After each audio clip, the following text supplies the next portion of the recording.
YouTubers, welcome back to another video here in my backyard aquaponics farm.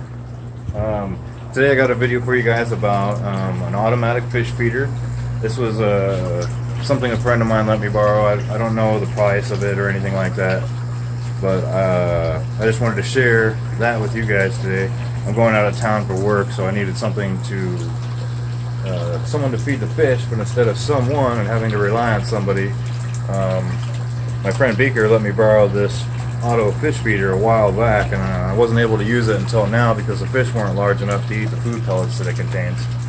And then another thing I want to show you guys today was some shade, some added shade that I did around one of the fish tanks and the filter system and the Dutch buckets. So here we go. So here we got the auto food feeder. It holds 3.5 ounces, I think. I don't know if that sounds right or not. Maybe it was grams. But that's going to be plenty. I'm going to be gone for a couple days, and that'll be plenty to take care of the fish. I have it set here on setting number 6, which is hard to see. I know it looks kind of like an 8. It is a 6, and that means it's going to feed the fish 4 times a day, so once every 6 hours. And then I'll give you guys a little preview of what it looks like in operation. I'm going to catch the food because I already fed the fish, they don't need it. And then voila! Just a little bit of food there. And yeah, that's what they're going to get.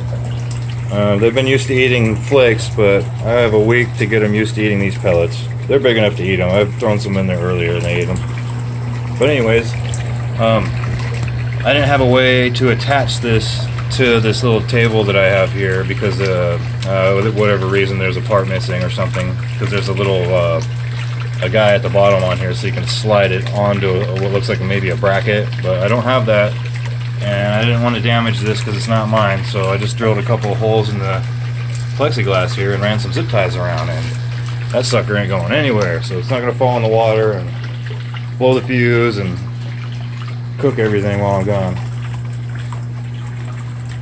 And that runs off a 9 volt little DC guy here, or yeah, 9 volt adapter. There's the name of it if you want to look it up.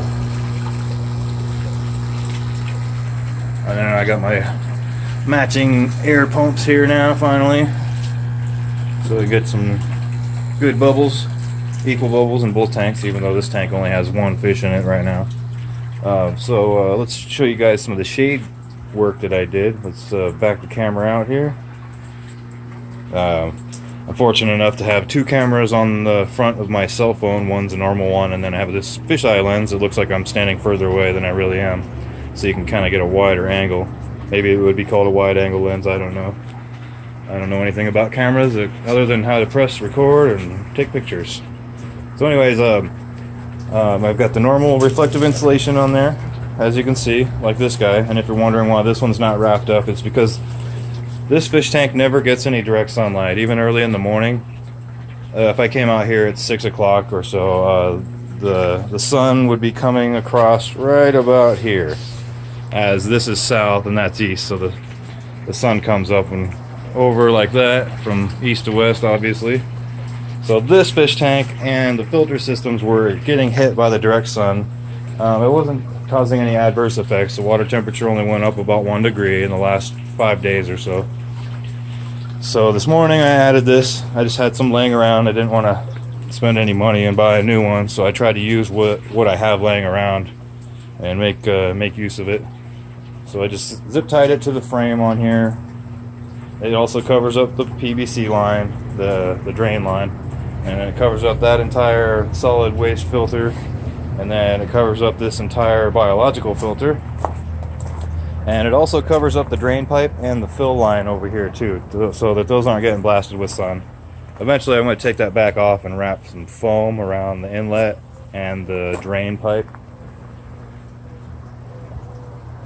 So that's what I did today, and then I have some more over here.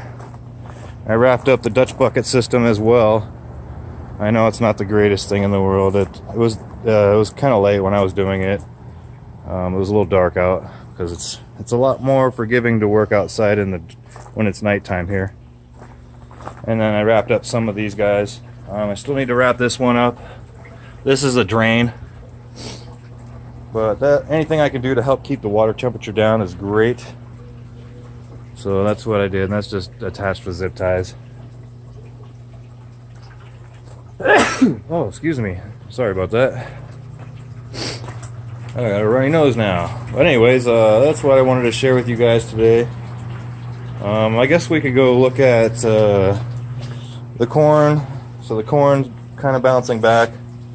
The heat did a number on a few of the corn stalks, but it looks like some of them are pulling it, or coming back to life here. Or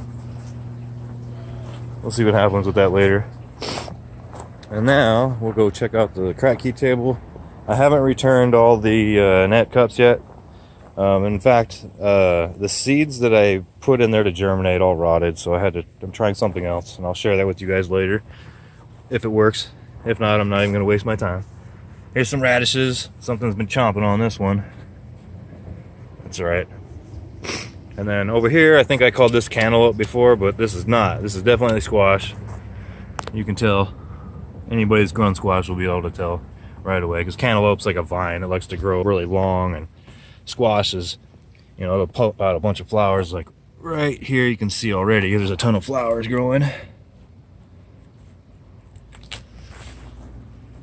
So we'll, as soon as I get my other net cups germinated and ready to go, I'll take all this crap off and pop them in there, and it'll look a lot nicer too. But that'll be a video for another day. So I hope you guys are having a good week. Hope you're getting ready to have a good holiday here pretty soon. I think it's Labor Day. Yes, I believe so. Well, anyways, yeah, thank you guys for tuning in. I appreciate that. Hit like and subscribe if you want to see some more, and there's a little bell icon next to the subscribe logo. If you click that, you'll get a notification each time I upload a new video, if you're interested in following along with what I'm doing here. Other than that, thank you guys, have a great day, and keep on building.